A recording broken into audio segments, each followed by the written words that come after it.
Val is putting together her presentation for you, so hang in there.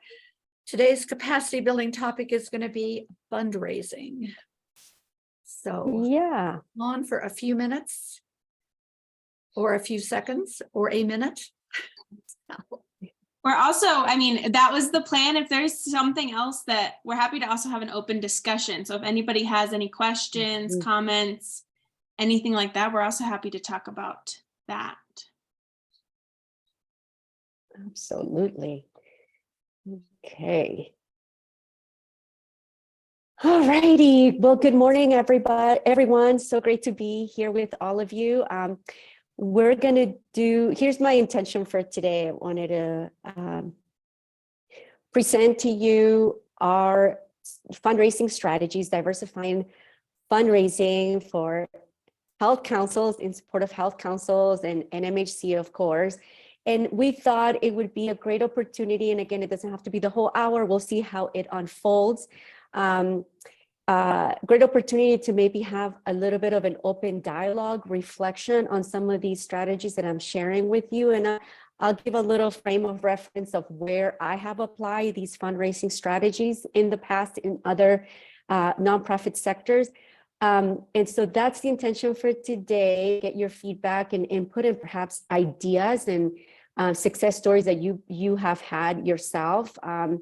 And maybe if we can take a couple of minutes or moments to put in the chat who is here, because I see, lots of names, and I love to learn as to who's here from which health councils. It'll be, so maybe I see Christine Hollis, Brenda Bishop, Nadine, Deborah. So if you take a few moments to let us know which county you're joining us from, that would be great. Does that sound good with folks? Good morning, Shay. Hey, Shay, good to see you here. And Brenda Bishop from Quay. Welcome, Brenda. And Lori Collins from Roosevelt. Welcome. Okay, we've got some more folks joining.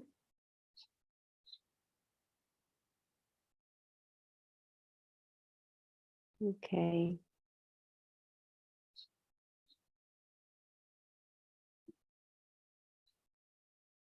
And we've got Christine, of course, Health Equity Specialist, Metro Area. Welcome, Christine.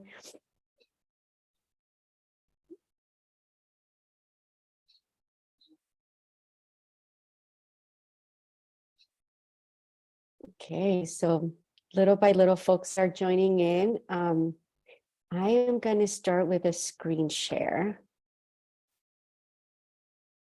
And Rebecca, can you let me know if you see my screen? It's loading right now, but it does say you're start. There it goes. Now you're good. Okay. I'm going to take myself off of video because it's very windy out here in Lamy, and we've been having some Wi-Fi connectivity issues. But I want to begin by saying, when I first landed into the role here at NMHC, along with the team, we hit the ground running right at the beginning of the legislative session. And I just want to say that for me, it's a priority of mine is to get to know all of our health councils, to spend time with each and every one of you, learn from you, be of support to you. Of course, that's my main goal here alongside with our NMHC core team. And I know that it's been a busy year already getting ready for the next legislative session. And I'd like to share a little update on that. And also working on all fronts with fundraising on behalf of health councils and NMHC. And I'm happy to give a little update on that as well. Let's see, somebody else just joined. Deborah from, Roosevelt. Yes, welcome, Deborah. So great to have you here. So just this year, we're starting with our legislative efforts. with our partners at the Department of Health. So looking forward to connect with them come June. Also, our co-sponsors from last year, HB 49 with Allison and Thompson and all of our amazing legislators who supported our efforts. So we're essentially going to be collaborating sooner than later, starting in June. Get ready for the interim sessions and seeing where those engagement points are with our health council so that we can join efforts together. Sarah Bowman from Health Equity Specialist Southeast Region. Welcome, Sarah.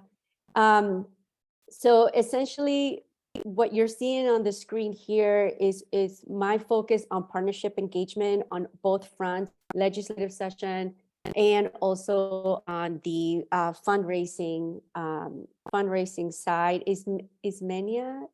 Ismenia from Luna County. Welcome, my dear Nadine. Great to have you here. And so my approach is always on building partnerships, building relationships, and how we do that together through collaborations, through all the work that we are doing as, various entities in the public health sector, but in unison in service of our community members. So that is at the heart of my commitment to all of you. This is essentially my vision for NMHC. And when I say NMHC, I mean health councils.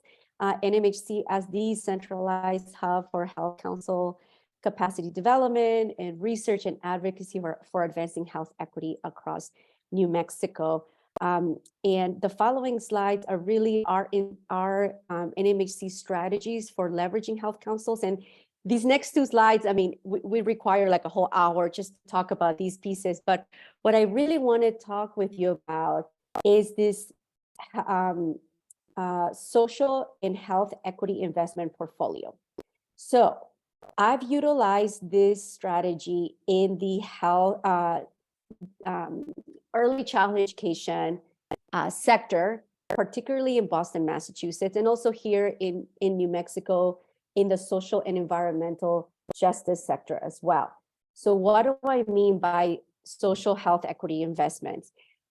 We really want to move away from the donation mentality, because when I think about public health, when I think about advancing health equity, I see that more so as an opportunity for our business sector partners to invest in our local communities, right? In this particular sector of public health. So these are all investment opportunities. And when I think about health councils and the role that health councils play within our community across the state, right? And thinking about particularly our rural communities, our border town communities, our tribal communities, right? They're different factors that each of these communities are dealing with are very unique to each of these communities. So creating a portfolio of here are our public health priorities, which in each county,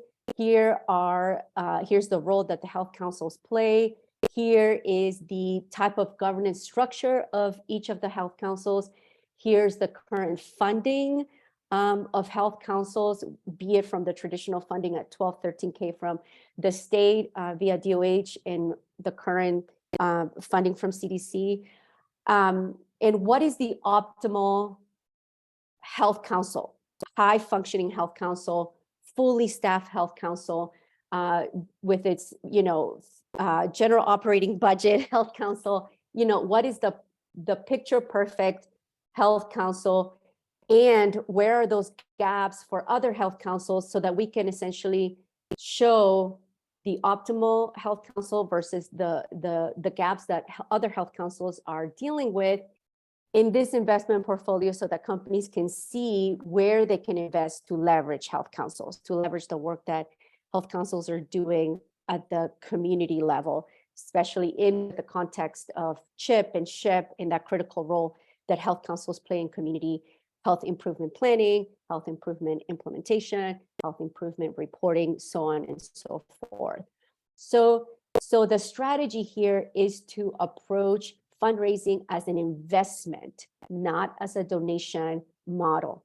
And so internally, what the team and I are doing is putting together a pitch deck so that we can go to partners, whether it's in the philanthropic sector or in the business sector, to pitch this investment opportunity. So an example would be in the Early Childhood Education Center, for example, in Boston, Massachusetts. I worked with 12 childcare centers, inner city, right?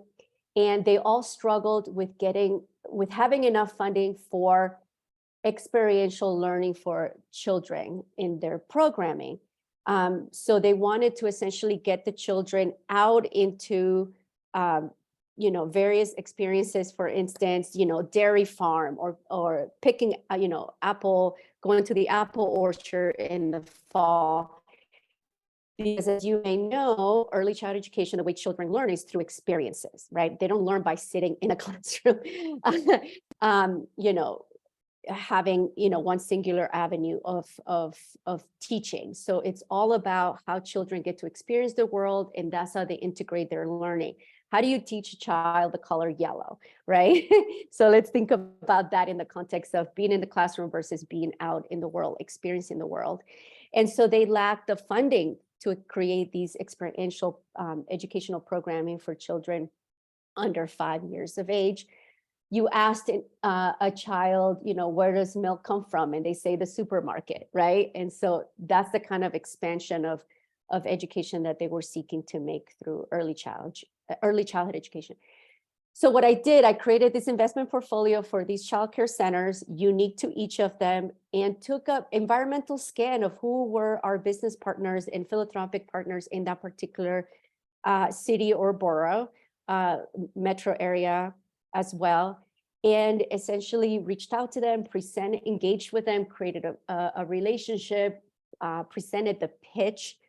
Long story short, we were able to match each childcare center with a company and a philanthropic partner. Partners included Chase Manhattan, Arthur Anderson, so some relatively big names in the business sector.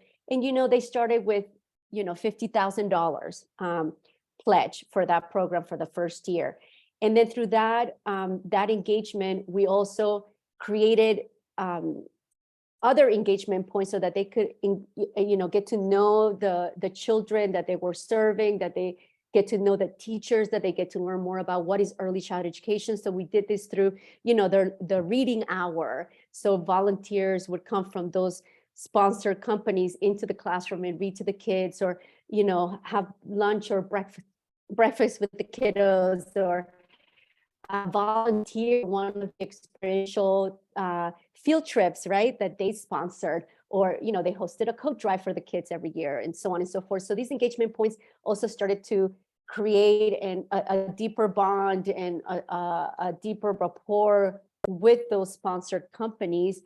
And then after the first year, it became a very sort of no-brainer. Of course, we're going to sign up another pledge for the following year. And so establishing those relationships, fostering those relationships with those partners, then creates sustainability long-term. So it became more about the relationship and the investment in the future of our children than, essentially the fundraising pitch. It was more so about relationship.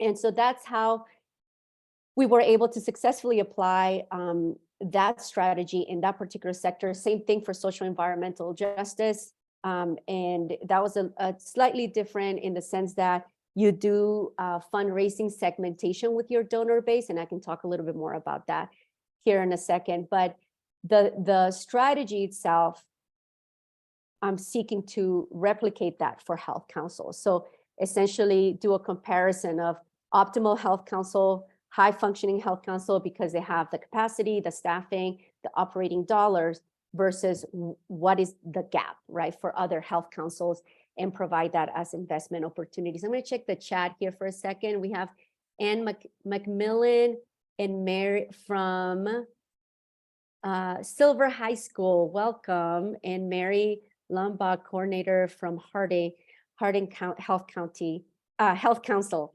Welcome to all of you. So I want to stop there for a second and see if there are any thoughts or reflections, or if I could bring some more clarification to that particular investment portfolio strategy. Would love to hear from you.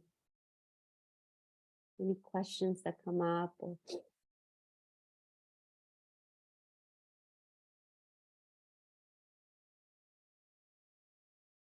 And Rebecca, I'm scrolling through if you help me. Oh, here we go. Christine Hollis. Go ahead, Christine. Thank you.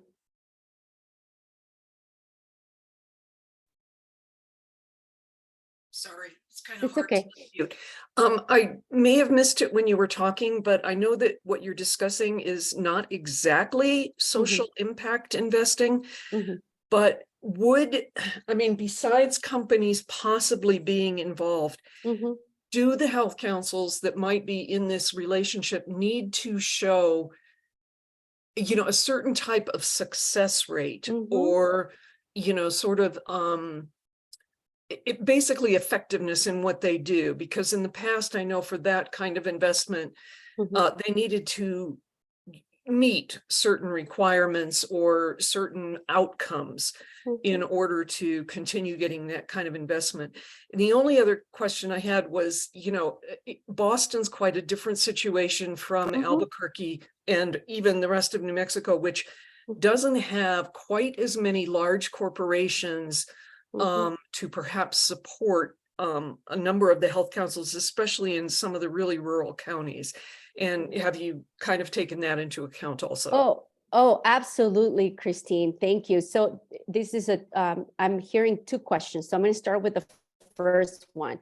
As you see here, this is my ideal NMHC impact metrics and social return investment. And so I know that UNM in years past, in the most recent year, 2019, I think, did a study on the return on investment of health councils. And we utilized that data point during our advocacy efforts in this last legislative session. And in terms of metrics, of course, there's a lot of opportunities to capture impact metrics for health councils, but also as diving deeper into the public health system of New Mexico, we have mechanisms already in place that will help us capture impact metrics. And, that could be anywhere from the CHIP or the CHA or other, the Aztec community health improvement action plans, where we can not necessarily replicate, start from scratch as to how do we capture metrics of the impact of health councils, but really leaning into the metrics mechanisms that are in place. And it's going to look different for different health councils, because each health council is, there are different indicators here with health councils, from governance structure to operating dollars, right? So we want to do that comparative analysis to your point, Christine, is here's a picture perfect, an optimal health council versus where we're at with other health councils that have some pretty challenging gaps that they're dealing with. And oh my gosh, right? If we were able to fund this health council at $100,000 or $150,000 a year, here's the kind of impact that they can make in their community, because they have the bandwidth, they have the staffing, they have the general operating dollars to achieve. So I think there is enough data for now to provide that impact, to capture that return on investment. And then for your second question, take an environmental scan of the business sector. So here's the thing. One of the many things that we've learned from these last 3 years, worldwide public health crises, is that the invisible became visible in terms of inequities, right? In pretty much in every sector that you can think of, right? And they remain so. We've moved the needle in some areas and not in many others, but at least there's more visibility. Number two, the other thing that I recognize in these last 3 years more so than ever is that when we need to mobilize and when we need to materialize money to address a public health crisis, it happens, right? So the money is out there. The money is out there, and it could be even beyond our New Mexico borders, because there are companies across the, nationwide that are very much, focused on addressing social environmental determinants of health. And it's about finding those companies to help connect the dots and say, here is an opportunity in our country, in the state of New Mexico, to really move the needle in these particular areas. And so what I would like to do is, once I have our health equity investment portfolio, our pitch deck, I like to come back to this space and present and get all our health councils, particularly our health councils input to inform how that's going to represent them. So I'm currently on the philanthropic side.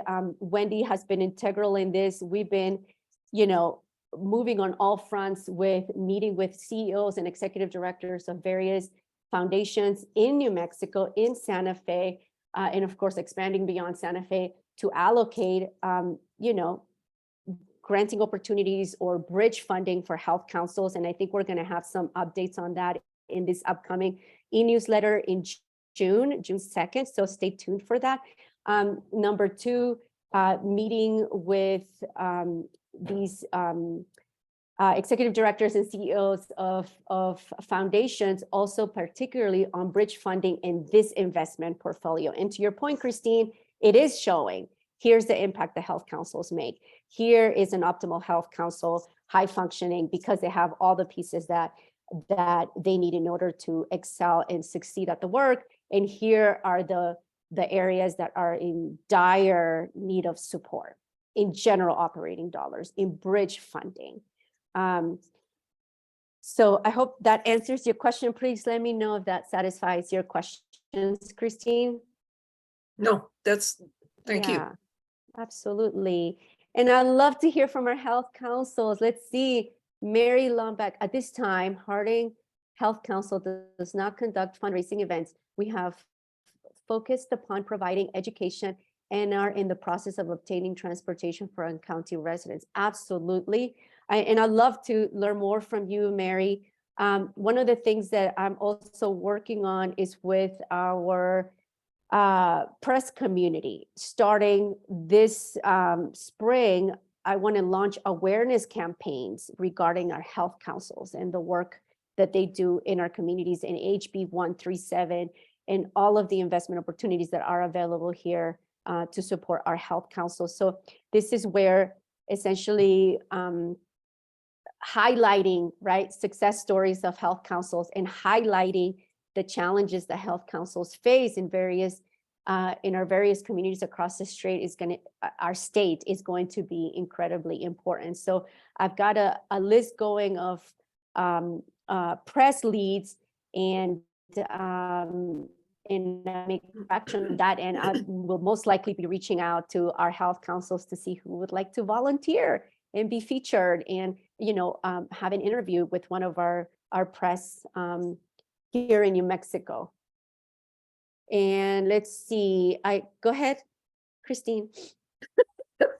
I'm gonna be a little gnat, I guess, on this, but just to check in on all of that, and especially since you're contacting the press or thinking about it, it would be interesting to kind of figure out, again, I'm coming from a social marketing background on this, and what exactly, I mean, do we have a clear piece in here of what the product is actually for all of the health councils and or the health council system as a whole?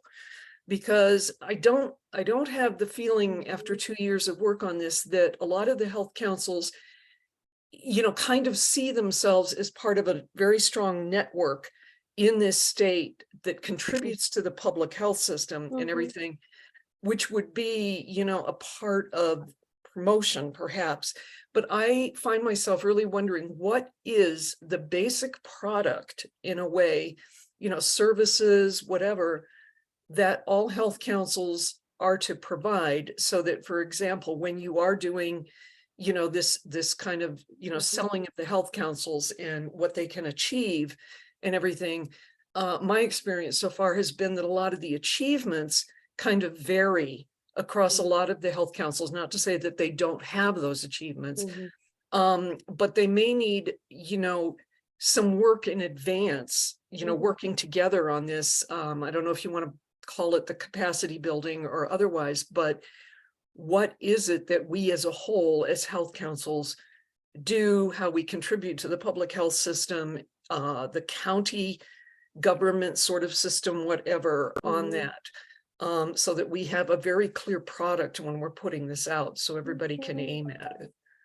Yeah, great question, Christine. So when we think about, when we think about the optimal health council, right? We think about within the context of HB 137 and the role the health councils play. And as we know, in any function of any system, there are indirect functions and services, and their direct functions and services. And of course, the direct functions and services, an example would be, I'm a teacher and I provide early child education. That's a direct service, right? The indirect service are the people that are working within the system that do play a pivotal role, a critical role, but they're not on the, say, necessarily on the front end of the service. Health councils are actually on both, because they play a critical role within the public sector system in a statewide system. They also play a direct role within each of their respective communities in what I see and being the lifeline between what the community's public health priority needs are and what the resources that are needed to make that connection happen. So they're a critical convener, they're a critical connector, they're a critical resource hub, essentially. So it's how we get, and then to take it another layer, governance structure plays a role into this, right? Because their optimal health councils functioning as a 501c3, their optimal health councils functioning as part of their county, their optimal health councils functioning with a fiscal sponsor, and then there's the contrast, right? And so showing here is an optimal health council with all the functioning pieces in place, excelling, and here are the gaps that other health councils are facing, and here's in the investment opportunity that we have. So absolutely, great point, Christine. And you're muted, my friend. I just realized that. And so do you see, because I know that it hasn't been finished yet, but Mhm. your sort of training schedule for the next year in the sense of capacity building, Mhm. do you see integrating this as like sort of the gaps or pieces like that of being integrated into that kind of training and capacity building? Say that one Aimed more at time. this optimal health council. Oh, well, yeah, that's what we're all working towards. And in terms of fundraising, that's the kind of comparative sort of analysis you want to provide so that the investing partner can say, oh, see, I can see where my dollars are really gonna, are really going to move the needle for these particular health councils that are in need of, bridge funding, operating dollars, so on and so forth. Yeah. Thank you, Christine. I hope that satisfies your question. Would love to hear from our health councils before I go to my next slide, if there are any other reflections or questions or concerns. And Rebecca, if you can help me keep eyes, I'm scrolling back and forth. And then and while you think about that, I want to share this with you. And let me see if I can increase this a little bit. Oh, maybe that's too big. Okay. So these, I have about 7 different fundraising strategies that I've applied with other nonprofits that we're looking to, when I say we're going to diversify fundraising, this is what I mean. And of course, these are not the only 6 or 7. There may be many other types of fundraising efforts out there. And of course, if you have any success stories or effective strategies that have really worked really well for you, I think with the capacity building training framework through the peer learning circles, it's going to be a great avenue for sharing our success stories, for sharing, those specific success indicators and how we get to support other health councils in excelling in their fundraising efforts as well. So as I just discussed, we talked a little bit about the, a health equity investment portfolio for health councils. Online fundraising, I'm working with one of our board members, Felipe Chino, and he's got a great fundraising tool app. It's an actual app. And so I'm looking for mechanisms by which we can really streamline our fundraising efforts. What do I mean by streamlining? Meaning that all of us who get to participate in fundraising have one place to go to, get all the information we need, and campaign together and advocate together through this one platform. So as I get more information on that and make some advancements on that, I will be reporting back to all of you and getting your input, your ideas, so that we can launch some really exciting online fundraising campaigns. And online, what I mean by online, I mean email, I mean crowdfunding websites, I mean our social media. So our social media, we're going to be putting a lot of energy on that because we are a network, right, across the entire state of New Mexico, but that needs to be reflected in our social media reach. And so the more that we are all connected via social media, and as we're promoting these various online fundraising campaigns, the more that we get to reshare and comment and post, the more effective we're going to be in reaching various types of audiences that can support our cause here, which is investing in our health councils. The third strategy that often works very, very well are events.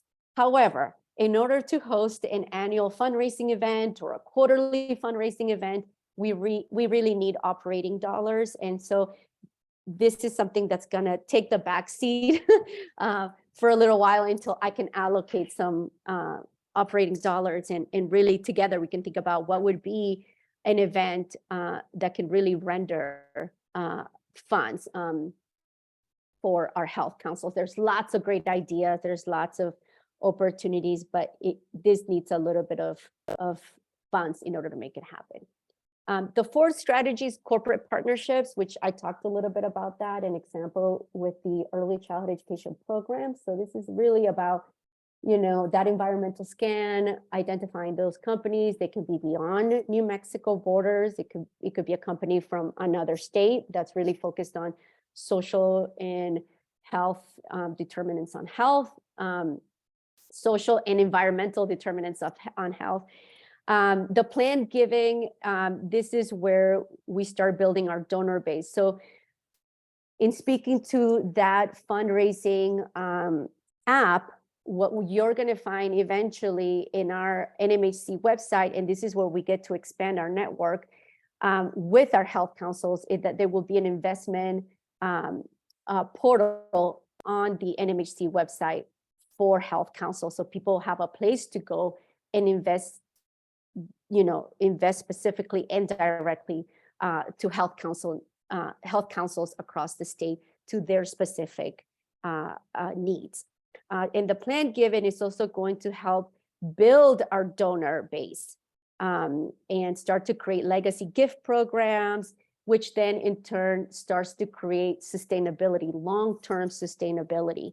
And so that this piece right here really takes also an internal capacity for NMHC to have a developmental person that can give the attention that's required when we're dealing with donors, because that's all about relationship.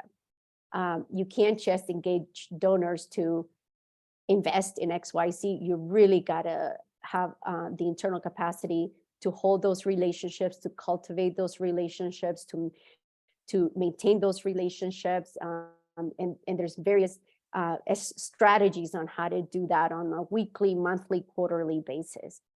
And then major gifts, developing relationships with our major donors who are very, very passionate about this particular public health sector. And so these are more personalized appeals, stewardship efforts, again, building relationships, endowments. And that piece also helps ensure long-term funding. And of course, last but not least, our grants. And the strategy with grants, for me, in thinking of all of you, our health councils, is really looking for bridge funding for general operating dollars so that you all have the capacity to build your internal teams, your internal operating functions, particularly for those that really have a critical need around that. So those are essentially very overview, high level of our 7 strategies, and internally the team and I have been working on all of these as fast as we can. So I'm going to pause there and come back to us here and see if there are any questions and any reflections.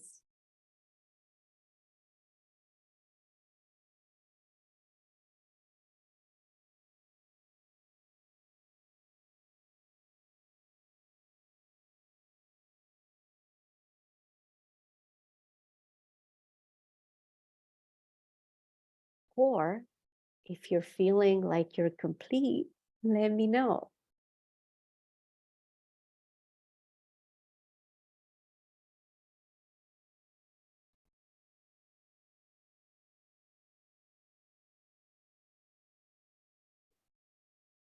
Okay, Shay, thank you, Shay. Shay says lots of great info.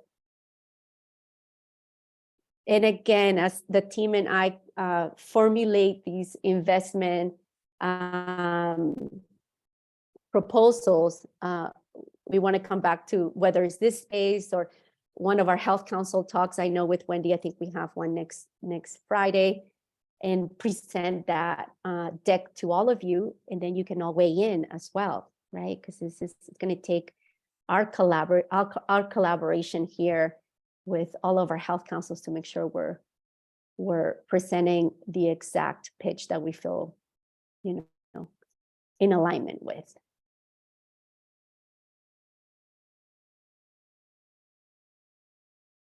Great. Well, I think I may take the silence as a sign that we feel complete, or maybe if you can use your reaction, your little emoji, and let me know if you're feeling complete.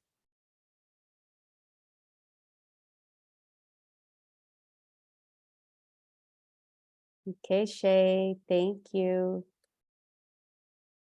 And Sarah, thank you. Brenda, Ismenia, Deborah. Thank you for letting me know, Sarah. Great, team. Well, know that we're wishing you all a lovely and restorative weekend, holiday weekend. I hope you all get to relax and have some fun together. Thank you so much. Rebecca, back to you, and Wendy, if there's anything else that. Yeah, I don't think there's anything else. I believe we do have a health council talk next Friday at 12 p.m. That would be our next event. Yes, looking forward to it. Wendy, anything from you? You feel complete too, or is there anything else that we need to touch No, on? just let us know. We're here to serve you. So let us know how we can do that best. Absolutely. Well, thank you, everybody. Have a lovely rest of your Friday and weekend. Thanks, everyone. Thank you, Shay. We see you.